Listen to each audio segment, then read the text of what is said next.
The next topic is capacitors in series. So पहले हमने देखा कि हम कैपेसिटर को किस तरह कनेक्ट कर सकते हैं पैरेलल में, ठीक है। पैरेलल कॉम्बिनेशन बना सकते हैं इस तरह से कि ये एक दूसरे के पैरेलल हो जाए, ठीक है। अब क्या होगा, हम तो सीरीज़ की बात करें, ठीक है। सीरीज़ क्या होता है, एक के बाद दूसरा, दूसरे के बाद तीसरा, ये चलता आ रहा है, तो क्या बन जाती है, एक लड़ी सी बन जाती है, एक सीरीज़ बन जाती है। तो अब हम क्या करना चाह रहे हैं, उसी तरह से एक सीरीज़ को डिस्कस करना चाह रहे हैं कि कैपेसिटर जो है एक के बाद दूसरा, दूसरे के बाद तीसरा, इस तरह से अटैच हुए हैं। सो हम क्या करते हैं, ये तो हमारा पैरेलल कैपेसिटर था। अब हमारे पास ये आ गया एक कैपेसिटर, ठीक है, सेकंड कैपेसिटर, थर्ड कैपेसिटर, और ये किस तरह से अटैच होते हैं कि एक की साइड दूसरे की, ठीक है, एक के अगर ये लेफ्ट साइड है एंड ये राइट साइड है, ठीक है, तो एक राइट साइड, एक कैपेसिटर की राइट साइड अगले की लेफ्ट से अटैच है, फिर जो हमारी राइट है अगले की राइट अगले की लेफ्ट से अटैच है, अगले की राइट, इस तरह से हमारे पास ये एक दूसरे के साथ ज्वाइन होते रहते हैं। और इस कॉम्बिनेशन को क्या कहा जाता है, इसको कहा जाता है सीरीज कॉम्बिनेशन, ठीक है।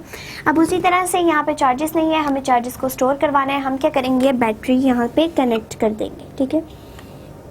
ये हमने क्या कर दी, बैटरी कनेक्ट कर दी, ये इसका पॉजिटिव टर्मिनल है, ये नेगेटिव टर्मिनल है, बैटरी का साइन है, ये एक को बड़ी लाइन से शो किया जाता है जो कि पॉजिटिव होता है, एंड एक को स्मॉल लाइन से शो किया जाता है विच इज़ नेगेटिव, ठीक है। अब यहाँ पे क्या हुआ, चूंकि यहाँ पोटेंशियल डिफरेंस क्रिएट हो रहा है, पॉजिटिव हायर पोटेंशियल पे है, नेगेटिव लोअर पोटेंशियल पे है, तो हमारे पास क्या डेवलप हो गया, पोटेंशियल डिफरेंस। सो यहाँ पे क्या आ जाएगा, V। अब ये हमारे पास क्या है, ये कैपेसिटर 1 है, ठीक है, कि ये कैपेसिटर 2 है, ये कैपेसिटर 3 है, जिसकी कैपेसिटेंस क्या है, C1, C2 एंड C3, ठीक है। चूँकि हर जो कैपेसिटर है उसकी कैपेसिटेंस डिफरेंट होती है, लेकिन यहाँ पे क्या होगा, अब हमारे पास पोटेंशियल V है, ठीक है। अब यहाँ पे एक ही पाथ प्रोवाइड किया जा रहा है कि पॉजिटिव से लेके नेगेटिव तक जाना है, लेकिन अंदर क्या आ चुके हैं, रेजिस्टेंसेस आ चुके हैं। ये कैपेसिटर को हम क्या कह रहे हैं कि ये रुकावट क्रिएट कर रही है, ठीक है। तो अब क्या होगा, यहाँ से हमारा पहले पोटेंशियल इस वाले में गया, ठीक है, लेट्स सपोज ये V1 हो गया, ठीक है। अब जितना पोटेंशियल इसने कंज्यूम कर लिया वो आगे ट्रांसफर नहीं होगा, ठीक है। लेट्स सपोज यहाँ पे हमारे पास 10 पोटेंशियल था, यहाँ से मूव करेगा जब, तो हमारा यहाँ पे पोटेंशियल कंज्यूम हो गया, लेट्स सपोज 2 वोल्ट, ठीक है। इट मीन्स 8 वोल्ट यहाँ पे जाएगा, तो इस 8 में से कुछ यहाँ पे कंज्यूम हो जाएगा, ठीक है, कुछ नेक्स्ट में। इसका मतलब है जो हमारा पोटेंशियल है वो किस तरह से मूव कर रहा है कि उसकी वैल्यू डिफरेंट आ रही है हर एक एक कैपेसिटर पे, ठीक है। और जब टोटल हमारे पास आएगा वो 10 वोल्ट ही होगा, लेकिन हमारे जो पोटेंशियल डिफरेंस है उसने क्या किया है कि हर कैपेसिटर पे थोड़ा थोड़ा जो है वो वैल्यू अपनी कम करता गया, ठीक है। तो यहाँ पे हमारे पास क्या, अगर लेट्स सपोज ये 10 था, पहले हमारे पास यहाँ पे 5 कंज्यूम हुआ, हम इसको सीक्वेंस में ले जाते हैं, ठीक है। 5 कंज्यूम यहाँ पे हो गया, 3 कंज्यूम हो गया, 2 कंज्यूम हो गया, सो क्या बन गया, टोटल 10 वोल्ट बन गया। सो हमारे जितने भी सीरीज पाथ होते हैं, अगर एक ही पाथ में जा रहा है तो हमारा हमेशा जो यहाँ पे पोटेंशियल डिफरेंस है वो किस तरह से आएगा, जब हम उस पोटेंशियल का सम करेंगे, V1 plus V2 plus V3।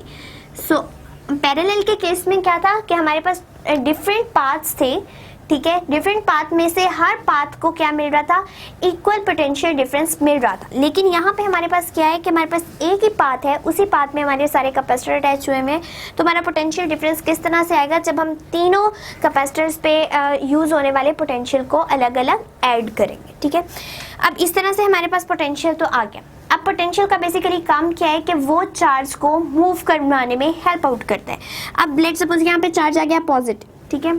अब क्या हुआ है, यहाँ से पॉजिटिव आ गया, ठीक है, यहाँ से क्या आ गया, यहाँ से नेगेटिव आ गया। अब ड्यू टू इंडक्शन क्या होगा, यहाँ पॉजिटिव डेवलप हो रहा है, यहाँ पे ऑटोमेटिकली नेगेटिव आ जाएगा, ठीक है। अब नेगेटिव यहाँ हो गया, तो चूंकि चार्ज हर चीज़ पे प्रेजेंट होता है, बट होता किस तरह से कि पॉजिटिव नेगेटिव दोनों प्रेजेंट होते हैं, तो वो एक दूसरे के इफेक्ट को कैंसिल आउट कर देते हैं, यानी वो न्यूट्रल कर देते हैं ओवरऑल बॉडी को, ठीक है। अब जब ओवरऑल बॉडी न्यूट्रल थी और उसके पास हम एक और पॉजिटिव चार्ज लेके आ रहे हैं, तो क्या होगा कि नेगेटिव सारे इस पॉजिटिव की तरफ अट्रैक्ट हो जाएंगे और अलग हो जाएंगे, सेपरेशन हो जाएगी इनमें, ठीक है। सो ये सेपरेशन ऑफ चार्जेस क्या कहलाती है, इंडक्शन। अब हमारे पास ये क्या हुआ, यहाँ से पॉजिटिव चार्ज आ गया, इंडक्शन के प्रोसेस की वजह से यहाँ पॉजिटिव डेवलप हो रहा था, नेगेटिव दूसरी साइड पे आ गया। अब यहाँ पे नेगेटिव है तो अगली प्लेट बिल्कुल उसके साथ अटैच है, तो यहाँ पे ऑटोमेटिकली क्या हो जाएगा, पॉजिटिव डेवलप हो जाएगा, ठीक है। उससे नेक्स्ट में क्या हो जाएगा, नेगेटिव हो जाएगा। अब नेगेटिव आगे अटैच मतलब उसके दूसरे के करीब है, तो यहाँ पे पॉजिटिव चार्जेस आ जाएंगे एंड नेक्स्ट वाली पे ऑटोमेटिकली नेगेटिव चार्जेस पहले ही हैं जो कि बैटरी प्रोवाइड कर रही, ठीक है। इसका मतलब है यहाँ पे जो चार्ज डेवलप हो रहा है, ठीक है, वो ऐसा नहीं है कि जितना चार्ज हमने यहाँ भेजा पहले वो यहाँ कंज्यूम हुआ, फिर यहाँ कंज्यूम हुआ, फिर वहाँ कंज्यूम हुआ, ऐसा नहीं हुआ, ठीक है। तो जितना चार्ज हमने यहाँ भेजा वो पूरा इस कैपेसिटर के ऊपर आ गया, ठीक है। यहाँ से जितना पॉजिटिव आया, यहाँ से जितना नेगेटिव आया। बाद में क्या हुआ है, बाद में हमारा इंडक्शन के प्रोसेस की वजह से नेक्स्ट जो हमारा कैपेसिटर है वो ऑटोमेटिकली चार्ज हो चुका है। इसका मतलब है जितना चार्ज हमने प्रोवाइड किया था वो सारा का सारा इसको भी मिला है, इसको भी उतना मिला, इसको भी उतना मिला। इट मीन्स हमारा जो चार्ज है जो हम प्रोवाइड कर रहे थे वो Q1 पे भी उतना जा रहा था, Q2 पे भी एंड Q3 पे भी।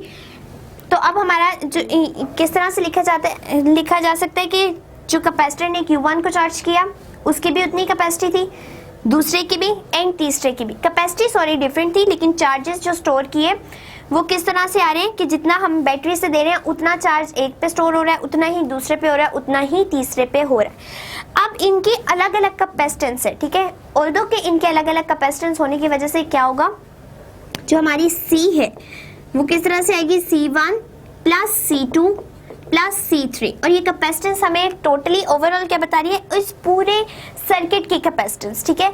अगर हमें पूरे सर्किट की कैपेसिटेंस बतानी है तो वो किस तरह से आएगी कि ये कितना चार्ज स्टोर कर सकता है, नेक्स्ट वाला कितना चार्ज स्टोर कर सकता है, नेक्स्ट वाला कितना चार्ज स्टोर कर सकता है।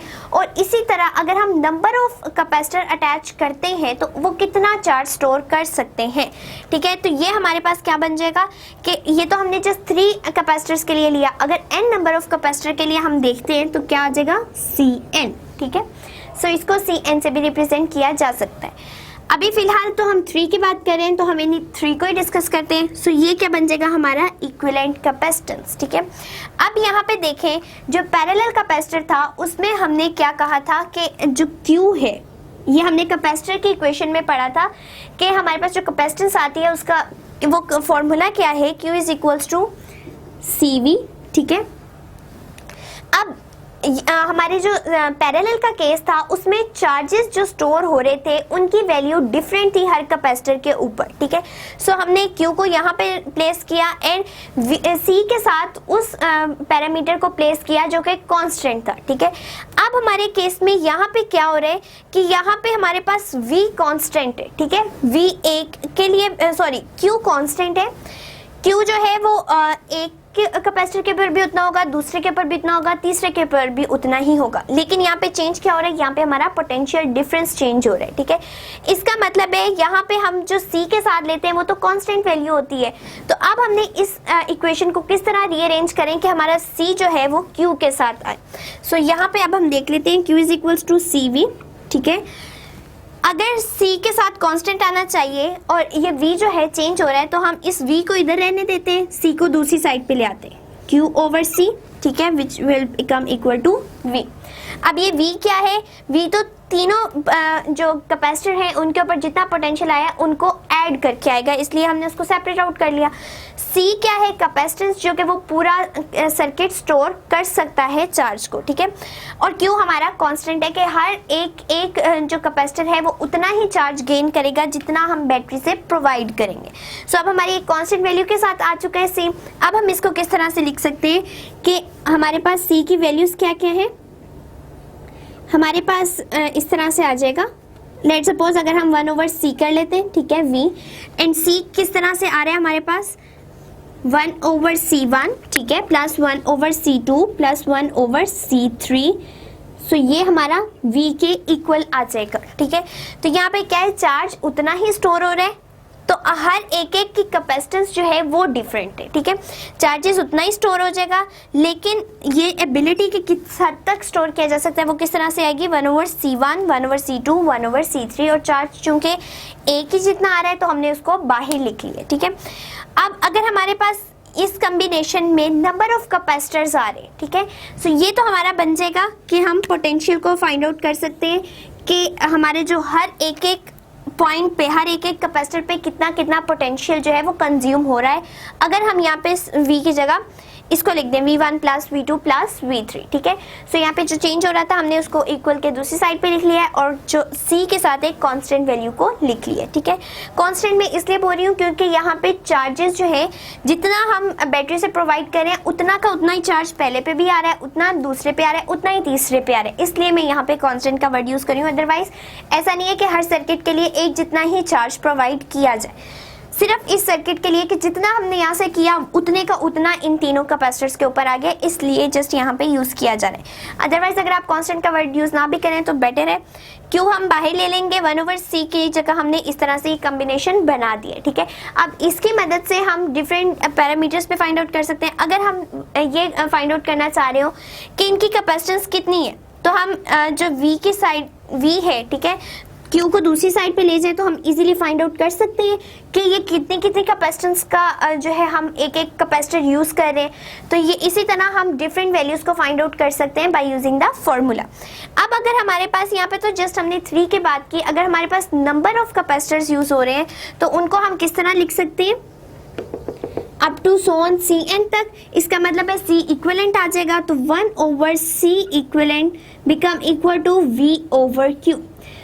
सो अगर हमने एक कैपेसिटर की ये निकालनी है कि जो हम कैपेसिटर्स को यूज़ करें सर्किट के अंदर उनकी कितनी कितनी कैपेसिटी है, ठीक है, तो हम इस फॉर्मूला से बहुत इजीली फाइंड आउट कर सकते हैं। और जिस तरह हमने पैरेलल के केस में देखा कि अगर हम इक्विवेलेंट कैपेसिटेंस फाइंड आउट कर लेते हैं, ठीक है, इक्विवेलेंट कैपेसिटेंस फाइंड आउट करने से के बाद हम क्या कर सकते हैं कि इस पूरे में सर्किट में हम अलग-अलग कैपेसिटर्स को यूज़ करने के बजाय उतनी ही एक एबिलिटी की का कैपेसिटर यूज़ कर लें। लेट सपोज अगर हमें ये तमाम मिला के जो दे रहे हैं 20 कूलम दे रहे हैं, ठीक है, तो 20 coulomb it means 10, let suppose यहाँ पे था, या 30 कर लें, तीनों हमें 10 10 एंड 10 का दे रहे हैं, ठीक है, कूलम इतना चार्ज स्टोर करने में हेल्प आउट कर रहे हैं। तो हम क्या करेंगे, अगर हम फाइंड आउट कर लेते हैं कि कितनी इक्विवेलेंट कैपेसिटेंस आ रही है, तो हम इन 3 को यूज़ करने के बजाय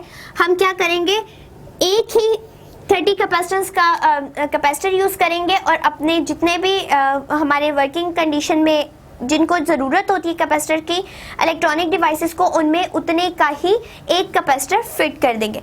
तो हम एक दफ़ा जस्ट फाइंड आउट कर लेते हैं कि कितनी कैपेसिटेंस हमें चाहिए, इस पूरे सर्किट में हमें कितनी कैपेसिटेंस मिल सकती है, ये पूरा का पूरा सर्किट कितना चार्ज स्टोर कर सकते हैं। उसके अकॉर्डिंगली बाद में जो हम डिज़ाइन करते हैं वो इस तरह भी कर लेते हैं कि उसी एक ही कैपेसिटेंस का पूरे के पूरे सर्किट में वो एक ही कैपेसिटर यूज़ कर लेते हैं, ठीक है। तो इस तरह भी हमें बहुत फ़ायदा हो जाता है C इक्विवेलेंट फाइंड आउट करने का। एंड जिस तरह हम पैरेलल के केस में कर रहे थे, इसी तरह से हमने सीरीज़ के केस में भी डिस्कस कर लिया कि किस तरह से हम इक्विवेलेंट कैपेसिटेंस को फाइंड आउट कर सकते हैं एंड फर्दर किस तरह से उसको यूज़ कर सकते हैं।